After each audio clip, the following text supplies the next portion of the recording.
સાબરકાંઠા જિલ્લાના હિંમતનગર તાલુકાના રણાસણ ગામમાંથી એક પ્રેરણાદાયી સફળતા કથા સામે આવી છે, જ્યાં ગામડામાં રહી અભ્યાસ કરતા વિદ્યાર્થીએ સમગ્ર જિલ્લામાં ટોપ કરીને સૌને આશ્ચર્યચકિત કરી દીધા છે। ઓમ ઠક્કરે ધોરણ 12 સાયન્સમાં 93.27% સાથે 98.75% મેળવી જિલ્લા સ્તરે પ્રથમ સ્થાન મેળવ્યું છે।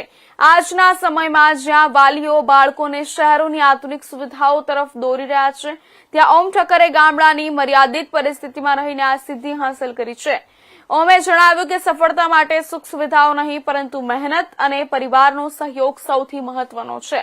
સતત લાઇટની સમસ્યા અને ગરમી જેવી મુશ્કેલીઓ વચ્ચે પણ તેણે અભ્યાસમાં કોઈ કમી રાખી નથી। ઓમનું સપનું હવે મેડિકલ ક્ષેત્રમાં આગળ વધીને શ્રેષ્ઠ ડોક્ટર બની સમાજ સેવા કરવાનો છે। તેની આ સફળતા ગ્રામ્ય વિસ્તારોના વિદ્યાર્થીઓ માટે પ્રેરણા સ્ત્રોત બની રહી છે। મારું નામ ઓમ ઠક્કર છે અને હું પરફેક્ટ શાળા આગોદરામાં અભ્યાસ કરું છું ધોરણ 12માં। અને આજે સવારે મારું ધોરણ 12નું બોર્ડનું રિઝલ્ટ અને ગુજકેટનું રિઝલ્ટ આવેલ છે। તો હું રણાસણ ગામનો વતની છું અને આજે હું તમારી સાથે મારું રિઝલ્ટ શેર કરવા ઈચ્છું છું કે ગામડામાં રહેવા છતાં અને શહેરની એવી સુવિધાઓ ન મળવા છતાં જો હું આ પ્રાપ્ત કરી શકતો હોય, અને જેમ કે ગામડાની અગવડો, જેમ કે ઘડી ઘડી લાઇટો જવી, ગરમી, ઉનાળામાં ગરમી, છતાં પણ કેટલીક મહેનત સાથે અને શિક્ષકોના સપોર્ટ સાથે અને માતા પિતાના સપોર્ટ સાથે જો હું આ કરી શકતો હોય તો મારું એમ કહેવું છે કે દરેક વ્યક્તિ આ કરી શકે છે। અને એવા દરેક વિદ્યાર્થી, એવા દરેક વ્યક્તિ કે જે આવી પરિસ્થિતિમાં છે, એમને હું કહેવા ઈચ્છું છું કે તમે પણ આ કરી શકો છો। અને એવા દરેક વ્યક્તિ માટે હું પ્રેરણાનો સ્ત્રોત બનવા ઈચ્છું છું। અને ધોરણ 12માં મારે 99.72% આવેલ છે અને 93% છે।